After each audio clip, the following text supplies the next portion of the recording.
Mm. Hey y'all, welcome to the Devon A. Morris Unfiltered Call-In Show. Have a seat. Let's get ready. You have any questions? Come on, call in. Come on to that Discord channel. Do me a favor, get the unfiltered crew some finger snaps. We're ready to get started here. Mondays, 8 p.m. Every single Monday, we're here.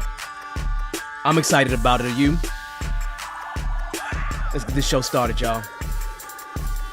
The greatest Scrum show on earth. I'll see y'all soon. Enjoy.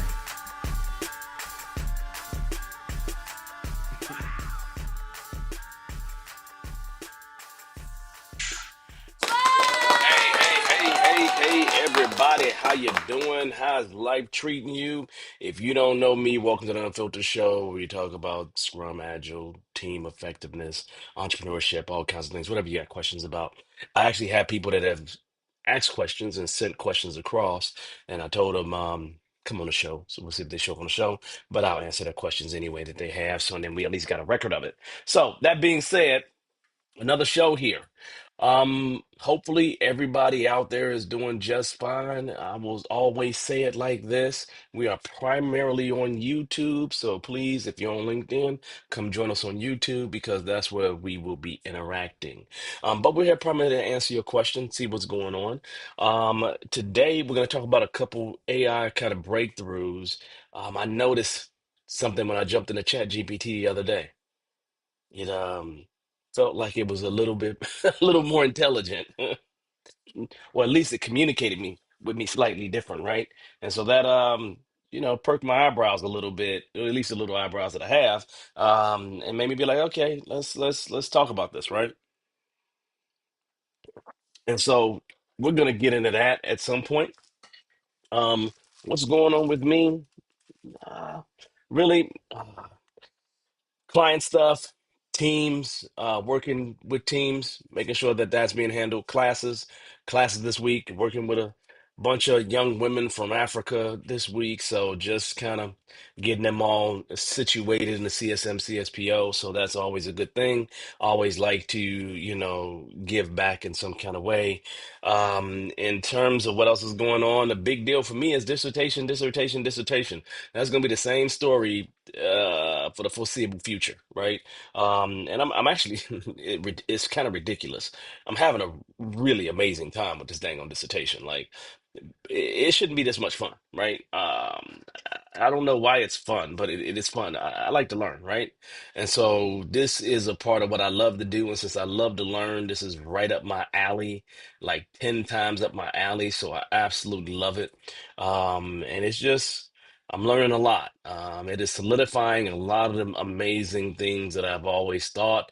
Because as an agile coach, as an agile person in general, we are always working to make teams better, right? And so it's one of those things where being able to jump into literature on that kind of stuff, is I feel blessed. I feel very, very, fortunate to be able to do that. So that's the plus. And there are some things I would love to tell you about in terms of it. And I think over time, as I give some of this information to you, you'll be very happy, right? You'll be very happy. So that's definitely pluses in terms of how we do things and what we do. So I can't beat that. I absolutely love it, and we're going to get into that stuff at some point. Other than that, man, just, been rocking since 4 this morning. So since we're done here, I'm off to La La Land. We're gonna get back up at 4 and run another class. So just trying to share the pain. Some of y'all may know that I do that kind of stuff. If I find teams I've worked with are way overseas, I may come in way early or something like that to share the pain with them. I've always done that my entire career. It usually turns out great for me and people who feel a tad bit more psychological safety, because they get a little closer to me as a coach. And I can help facilitate that psychological safety kind of going up, right? So I absolutely love it. I love it all the time, but I love what I do as you do too, right? So as I will say to you, do me the biggest of favors. If you're here, just go ahead and holler at me in the comments, right? Throw something in the comments, so we know that you're here. But we're going to obviously be recording this because there's some people that will want to get their questions answered in reference to what's going on. And if there's no other questions, we'll end early tonight as we normally will because I come here for your questions, right? So that being said, let's start having a conversation, right? I wanted to talk a little about AI breakthroughs and just kind of get some of your thoughts. Um, I would say a few weeks ago, I literally jumped into Chat GPT, right? And I noticed this 4.5. And it really stated some things to me that was interesting. And it really asked me, you know, if it seemed like it had a bigger knowledge base, right? Because well, I think it told me that, and then it said I can tell you about you and who you are and what you do, and just the information that I put in there prior. And so it's just, and I said, okay, describe me. And when it did it, it did a really amazing job, right? Of who I am, and I actually saved it because I was kind of impressed with it. Because a lot of times you have to re-put that information in. I mean, it literally talked about me being a scrum trainer, being an entrepreneur. I'm looking at it right now, being in industrial organizational psychology, PhD candidate, coaching executives, right? It talked about how I like to spark, action, that I work in complex systems, so it just gave all this information, right? And a lot of the information is definitely about me, right? And I really was impressed because a lot of times I would have to tell it to think about me, if that makes sense, right? And so when I saw that, I'm like, okay, this is interesting. This is good. I like it, right? And I thought that was just like, okay. And then I said, I'm gonna try it for some other things. I haven't really tried it for other things yet, but I really thought that that was absolutely amazing, it doing that, especially since I didn't ask it to. I mean, I asked it to ultimately, but it's one of those things was like, wow. And so I said to myself, well, what are some of the things that at least I've noticed in it, right? I would say probably when I looked up and researched it a tad bit, right? Probably one of the most impressive things that I heard or read is that it was built by, at least the 4.5 was built by like 10 engineers. Um, like if that is accurate, that means that it's a lot less complex than what it would be with 100 engineers. But that says a lot to me because that means that they can compete, right? So DeepSeek cost X amount of dollars, right? And you think about that being a competitor, and now you say to yourself, if they can produce a new model with 10 engineers or less, and as this thing grows and gets better over time, what else can they do? And with the idea that they can expand the database, expand the information that it collects, and with me knowing, at least from AI experts that I talked to at various conferences I've been in the past 6 months, with them stating that we will soon be out of human-made data, that the AIs will have consumed all that data and it will have to create its own data. That right there says a lot to me, right? And so it doesn't concern me at all. It just says a lot to me, right?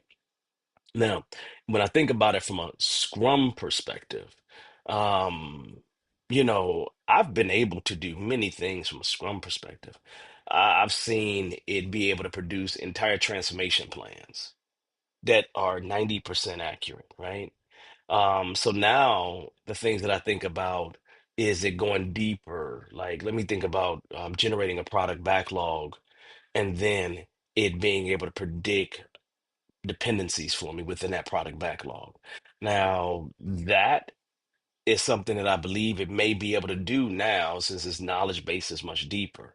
Um, and that would be extremely helpful. Not to say that's what all your answers are, but um, having AI help me to produce a better product backlog would be amazing, especially if it was able to connect into the reality of the uniqueness of a particular environment or that particular company, right?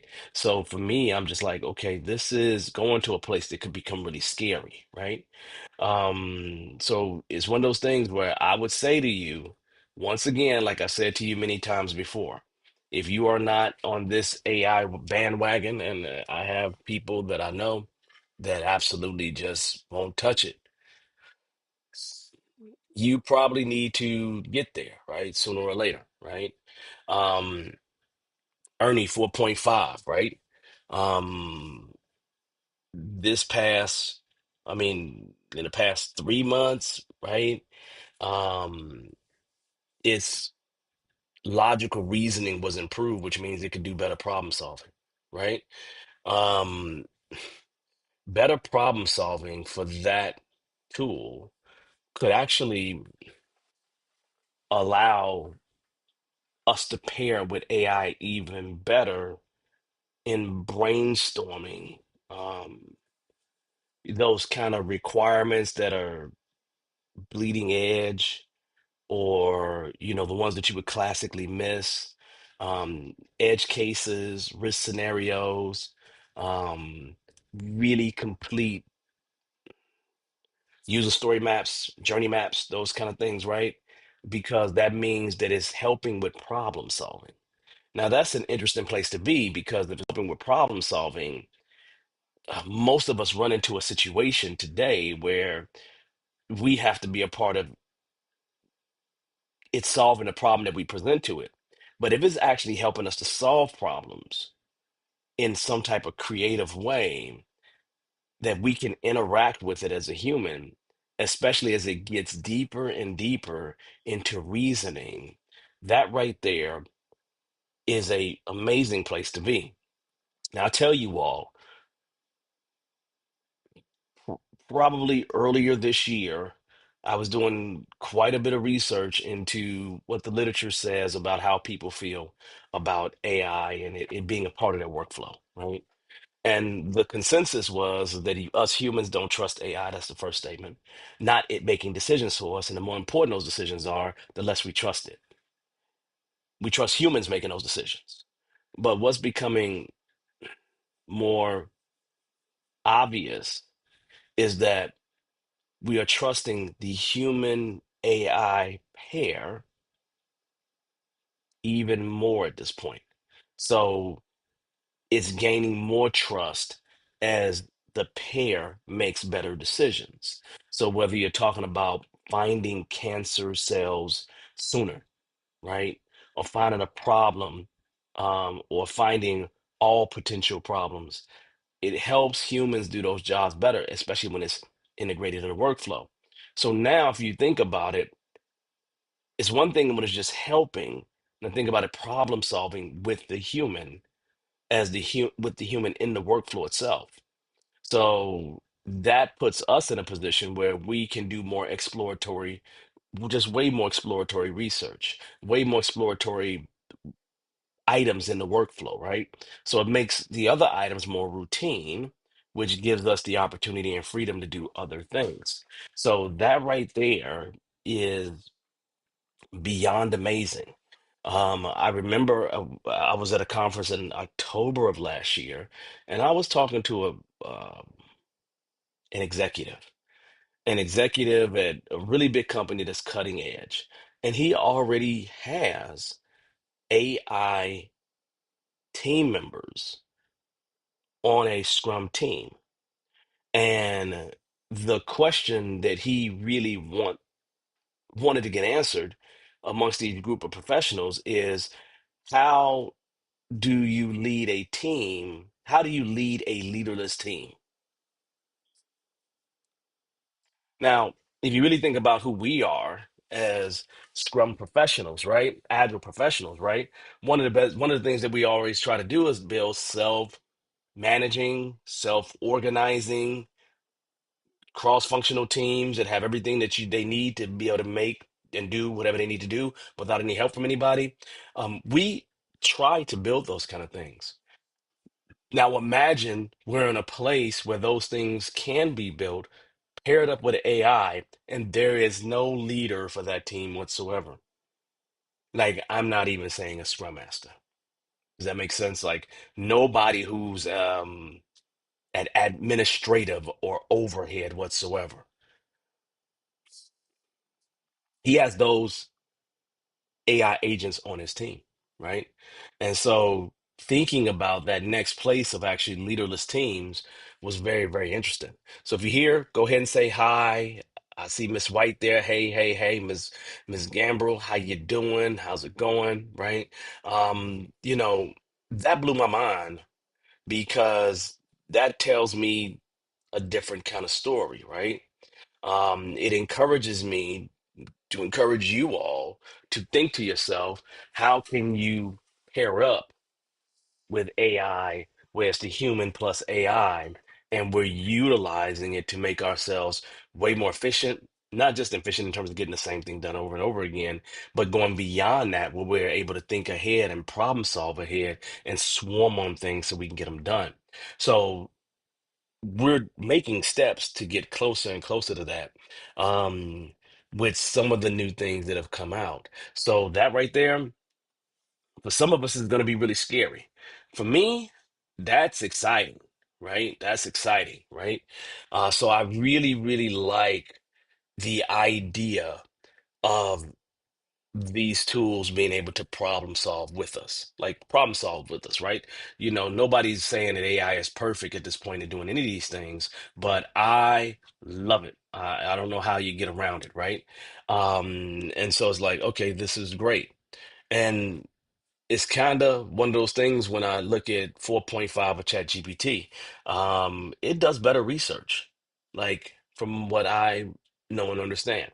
If I go and ask ChatGPT to do something, you know what's going to happen? It's going to give me some hallucinations. It hallucinates all the time, right? Especially if I ask something really complex, it will give me a hallucination and present that hallucination to me like it knows that's the right answer, right? And I just recognize that it's just trying to satisfy me, right? Even though that information is wrong, it's trying to make sure that I'm happy with whatever I provide, whatever it provides me. So it just makes it interesting, right? I don't know if these are your experiences, but these have definitely been my experiences, right? What have you all been experiencing in terms of this AI stuff, right? In terms of this AI stuff. And I mean, when I say I'm not even touching like the, you know, the tip of it, right? I just updated my phone today and, you know, the old Google virtual assistant is being sunset, right? And when I updated my Samsung phone today, I got Gemini 2.5. Gemini 2.5, right? And they talk about it having a thinking bucket. And I looked at the list of things that it can do. Um, and the thing is that it can do more complex tasks, right? So I can go with doing bigger things with it or more things with it or opening up more apps and have them, do one step and move into that step and move into that app and do that over there. I can have it actually do that. So it's like it's almost can do routines that's thinking for me, right? And I haven't even played with it yet, right? And this is just what it's saying it can do. And I'm looking forward to playing around with it, and that's just on my phone. And so I'm just like, okay, Gemini 2.5, this is going to be interesting. And obviously Google's trying to compete, right, with everybody else, so they're doing their part in this thing, right? You think about Adobe Firefly, there's AI and animal communication. It's just a lot of different things that's really going on out in this world with artificial intelligence. And I think I'm going to say it's all amazing, right? And it's all amazing until somebody does something really horrible with it, right? That's the statement, right? But I'm excited because it's almost like I feel like every 3 months is going to change. Like I feel like the landscape is going to change every 3 months and even maybe even go faster than that, right? And so it's just like interesting, right? Yeah, yeah. That's why I agree with you. A lot of companies I'm seeing, they have that internal secure chat GPT so they can protect their own intellectual property. I see that more and more and more. I don't know, especially with things that you buy off the shelf today, who doesn't have some form of AI built into their tool now? And a lot of those times it's an extension of ChatGPT or Gemini, something like that, right? And so, I go to GoDaddy, and next thing you know, GoDaddy's telling me it will do everything for me. Like, and it's basically AI. Now, it builds a site for you. It looks real generic. It is what it is. But the idea is that it can do that and it's going to do nothing but get better, right? And so you see that. The only issue I run into with everybody having some form of AI, is who pays for all this stuff, right? I'm looking at my reference software tool, and my reference software tool, they have an update that incorporates AI. I'm not getting the update because I don't want to mess up what I have in my current database for references, because I got almost 2,000 references in it. And I'm like, this is interesting, right? Um, because I didn't understand, well, I haven't read what AI is doing in the tool, but it's just everywhere. And so it's one of those things where, there's one place where it almost feels like it's getting on my nerves, but I'm excited about it. My question for you all is, are you excited about it? I mean, are you excited about it? Are you exploring, are you using this stuff today? Right? And if you are, what are you doing with it? If you are not, tell me why you're not, right? 2 weeks ago, we talked about opportunities. We literally talked about opportunities, right? And this is another one of those places where there's opportunities, right? And so I don't know how you let this opportunity go past, because it's a big breakthrough, right? I had somebody reach out to me to do a presentation, right? And part of about that presentation is AI in the future within project management. So it makes it kind of interesting, right? So I'm like, oh, okay, all right, I can do that. And so anyway, so that's probably as far as I'm gonna go. There is a lot of other things with AI, but those biggest things I wanted to talk about, because one of the things that I noticed with ChatGPT recently is that it feels it feels like it is more emotionally intelligent. Like, I don't, like, legitimately, it feels like it is more emotionally intelligent. The way it is asking me questions, how it's responding, um, it feels like it's adding tonality to itself, right? Um, and I know they have to add that to the knowledge base, but the idea is that it just feels a bit different in terms of the responses that it's giving me. I don't know if any of you have noticed that, but it's definitely something that I noticed. And I'm just like, I was very surprised when I got that update. I was just like, wait a minute, this is different. This is different. I like it, right? So yeah, so hopefully you're running into the same problem. Okay. Now, that being said, let's start talking about and answering folks' questions, right? I'm going to go ahead and go grab one or two questions that were sent to me and start answering those. So, this is the place where, if you have questions, this is the place where we talk about those questions. So, I'm going to open the floor for questions that you all have first. You're welcome to throw them in the comments. If you actually want to join the show live, just let me know and I will create a link for you to join the show live. And I'm just going down to find these questions real quick, so then we can be good to go, because there was definitely two questions that was asked to me. And they were asked to me in the past week or so. This is the 20. I gotta go back even further than that. So yeah, so just people always have questions, and if I can answer them, I answer them. Well, I don't answer them. I answer them here, is what I do. Yeah, I'm gonna be really honest with y'all, right? It's hard answering questions all the time. Um, let's see. All right, let's go ahead and go over a little bit. Okay, I don't see their questions, so let me type in a name. And let me see, I'll find the questions that way. I don't see them, but I'll double check and see what you all have. So, do you all have any questions at all? If you do, like I said, drop them in the comments or we'll deal with them accordingly. Oh, I remember one of the questions. One of the questions was about marketing and building a business, right? And what I'm gonna say to that is what I simply said, and I don't think this is changing for me. Um, the way that Bearded Eagle was built, okay, was primarily word of mouth.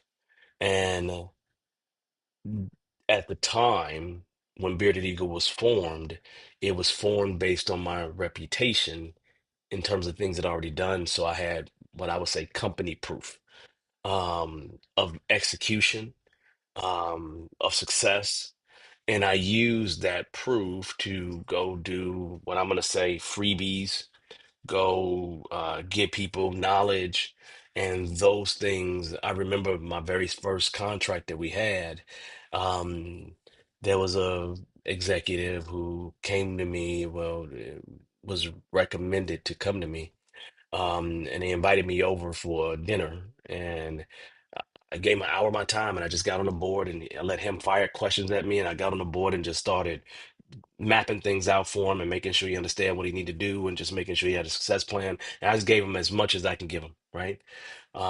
And then when I decided to form the company, um, he immediately asked me to come over, right? And it was really literally Bearded Eagle's first contract. Um, yeah, that took me 120 days to get paid. So there's things you got to do to make sure you're good. It took me 120 days to get paid. So it was a big shock to the system. But that's how Bearded Eagle really got started, right? Is it started from giving time away free. And then that turned into already has social proof, or and then I took that and parlayed it into an opportunity. And then when it came to training, it was similar, right? We were doing work and almost giving away things for free. And then we just found a niche. That niche was weekend classes. And so we took weekend classes and we maxed weekend classes, right? We were one of the first, if not the only, trainers that was doing weekend classes. And so, you know, realistically, why did I decide to do weekend classes? Because, a lot of times you're your best customer. And so if I looked at myself 3 to 5 years, if I looked at myself when I was becoming a certified Scrum Master, I had to take a couple days off work. It cost me a lot of money to get the certification. I had to stay in a hotel someplace. And it would have been better if it was just available on the weekend. And then I wouldn't have had to miss getting paid. So I wasn't getting paid for that time away because I was the contractor, and the people that was paying me wasn't going to pay for me to go to a class. They weren't going to pay for the class. They were going to pay the time for me to go to the class. And so all that came out my pocket. And so my thought process was, if there's one of me, there got to be lots of me all around the planet, because I'm running to nothing but contractors. And when do they take time to actually train and make themselves better? Well, they don't have a lot of options, so they got to do things during the weekday. And so once we found that little niche of weekend classes, we just started doing that city after city after city after city after city after city after city. Got on a lot of people's nerves. Probably a lot of people really got angry at me, right? Because that niche was, underexplored. And we just explored that niche and primarily was doing weekend classes. Those weekend classes turned into other opportunities. Even the smallest of classes, like I would have classes only 3 people. I remember having a class of 1 or 2 people and them turning into bigger company opportunities, right? And so for me, the biggest opportunities that we got was from the smallest of classes. And so going in and doing the best that we can to give people the service, make sure they had an amazing time is part of what I was doing. There was always antics thrown into what I was doing. So I'll give you a good example just to keep people just kind of understanding, hey, this, I want to be interested here. Um, when I would describe the Agile manifesto, I would just walk to a corner to the other side of one side of the room, and then I'd run to the other side of the room, like a preacher running across the stage or something like that. And that's when I started getting the name Scrum Preacher, right? Because I would find ways to get people enthused about Scrum, in terms of how I presented it in my pitch. So then that became a thing, and that was just show and antics at that point, right? I'm an introvert by nature, and so I had to find something to be able to do to keep people interested, keep them from going to sleep, and make sure that they were entertained. Because for me, I wanted to add an entertainment element to the training. That way, one, they didn't go to sleep, and two, they told other people, because one, they didn't go to sleep, and two, they were entertained. You add my knowledge to that I already gained, right? Because I didn't become a certified Scrum trainer until 2013. I started doing Scrum in 2005. I was a software developer in 1999. So literally, it's one of those things where it just kind of grew into that thing. So all those experiences I was able to pull together and put it into the class, right? Um, but that entertainment element was a big part of it, right? And on a weekend, you come into a class, you think that class is going to be boring, and now you just got the time of your life and you're super excited. Not to mention, I was trained by Ken Schwaber, and Ken Schwaber really motivated me, really, really. In an amazing way. So I copied some of the things that he did. I wouldn't say he was as exciting as me, but just the presence of him was really amazing. And so realistically, that company was built based on finding a niche and making sure that I entertained people as we trained. So and then they would word of mouth and send more people, right? And so most of Bearded Eagle was built based on word of mouth, not social media, anything like that. Yeah, we would put things out there to say we were having a class, those kind of things, but it wasn't heavy into social media. Um, if I start all over, I'm going to probably focus in on a niche, right? Um, Focus exactly in on a niche and work toward building that niche, similar to how we did this one, and then really add more people to the brand at that point. So for me, like I said, if I was starting a day, I would probably really get my message down, find that niche. And most people um don't want to buy just getting trained. People like to buy opportunity. They really do, right? They want to buy opportunity. So if you can present something as an opportunity for them, right? Um, that they will buy faster than anything else, right? So you want to make sure that whatever that thing is that you're doing, it feels like an opportunity to them, right? Nobody wants to just have an incremental improvement. Nobody does, right? You want to have some major thing, right? You want to have some opportunity that you can achieve, right?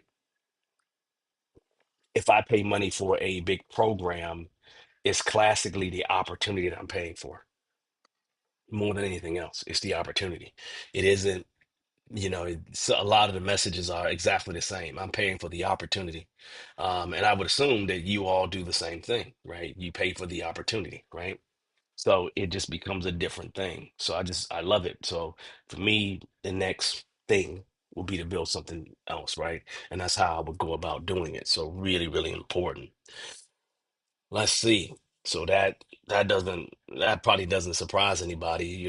The brand's Bearded Eagle's been around, forever and a day at this point. I mean, it's over, well, shoot, it's over 14 years old at this point. So it's been around a little bit of time. It started in 2011. Um, and we've survived everything up to this point. We'll switch things up at some point, do some stuff. We'll figure it out. I just got to figure out what the heck I'm gonna do with this PhD once I'm done. I'm making plans. I'm working through it, y'all. Trust me. You'll see the journey. You'll see the journey as I'm making it, right? So I'll go ahead and say, hey, any questions? I see Fabian there. Hey, how you doing? Any questions from you all? Right? Any questions? Gotta double check. What I told myself though is I'm probably gonna do this show every 2 weeks at this point, right? With this dissertation, it's swamping me, right? I can honestly say it's kicking my butt. I can put it to you this way. There are 5 chapters in this dissertation, so 5 chapters. Chapter 2 was the hardest of the chapters. I have literally just in chapter 2 resources and the stuff that I wrote, right? I have 27 pages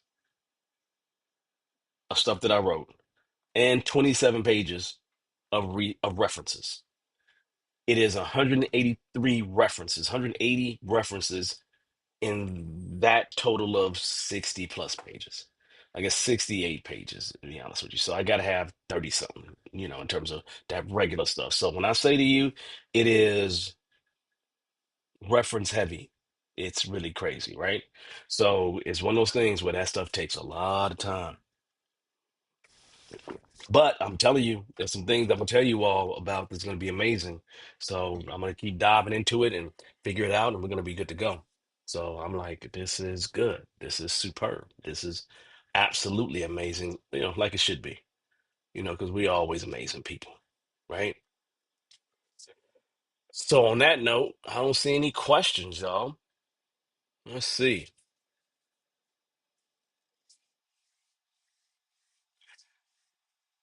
Let's see. Oh, well, let's see. Yeah, no questions, but I am exploring AI to create features and user stories. You still need to read and make sure the output makes sense for your goals. I agree with that. AI does a lot of like it hallucinates, right? And you have to really make sure that it's providing what you need and what you expect. But it is making your time a little bit easier, isn't it? I mean, when you think about it, right? It is making things a little bit easier for you, right?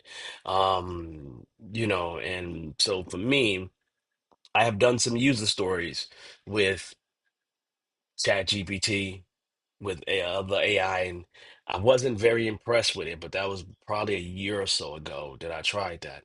I wasn't extremely impressed. Format was fine, right?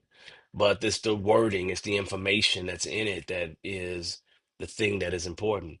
What I find is how you write the prompt is really extremely important. I think you do great things, but how you write that prompt is really important. The good thing is that you can get it to help you write a better prompt. You can, because you can make it act as a prompt engineer, right? But I tell you, it does make it easier. I haven't, you know, I mean, a light bulb went off for me when I was like, "Hey, I need you to build me this thing," and it was 90% accurate. So I was like, "This is crazy," right? Um, so yes, we both agree prompt engineering is extremely important. And the way you write your prompt, the type of information that's in it is extremely important. If you don't know how to prompt engineer, go take a small class. They're cheap, right? They're cheap if not free. So go jump into a class and learn how to do some really good prompts. You learn that, you can save yourself plethora of time a plethora of time, if that makes sense. Yeah, a plethora of time. You just can't get away from it. So, and you can get it to write in your voice, right? You really can. I mean, it just it does, like I say, a great job. I can't complain for something that would take me days to do when it can do in minutes, and be 90% correct. I'm okay with that. And the thing that's really interesting is that it's always easier when you critique something, right? Than completely write it from scratch. So when you're able to critique something, it's just a different set of skills you're utilizing. And so you just may want to think about it, that critiquing something and utilizing it, but you got to get the prompts right. If you don't get the prompts right, it's going to look really crappy. It's going to be something that you won't be impressed with. And then, somebody who knows how to write prompts will be able to come and do it faster and better than you, right? But again, you could have it act as a prompt engineer as well and get it to improve it before it even executes. So you can do things like that. I mean, it's ridiculous. You can tell it to help you write a better prompt, like for real. So to me, I don't understand people that don't get it. And if you don't get it, it's okay. You'll get caught up at some point. And everybody don't have to go to it, right? But just know it will be replacing some jobs. Not all jobs, but some jobs for sure, right? And assisting with others in all kinds of ways. I'm just so interested. I'm just so, I think about it being utilized in the medical field with diseases and things of that nature. That right there. If I'm a doctor and a medical doctor, I would be really excited about that. I really would. Being able to help me better take care of my patients, I would love that. I would love that. Yeah, I would absolutely love it. Right. So that being said, it looks like we don't have too many questions here. So I am going to say we're probably going to wrap it up for tonight. And then I'm going to check you all out probably a couple weeks from now, and then we'll get back to answering questions and doing the same thing we've always done. So I'll ask one more time, and I'll say thank you all for showing up. Obviously, this video will be out there for everyone, so you always can watch it later. But other than that, you all have an amazing, amazing week. Do some great stuff, man. Have some fun as best you can, and know that you're an amazing person. And on that note, I'm going to say you all have an amazing week. Have a good night. I will talk to you later. Bye bye.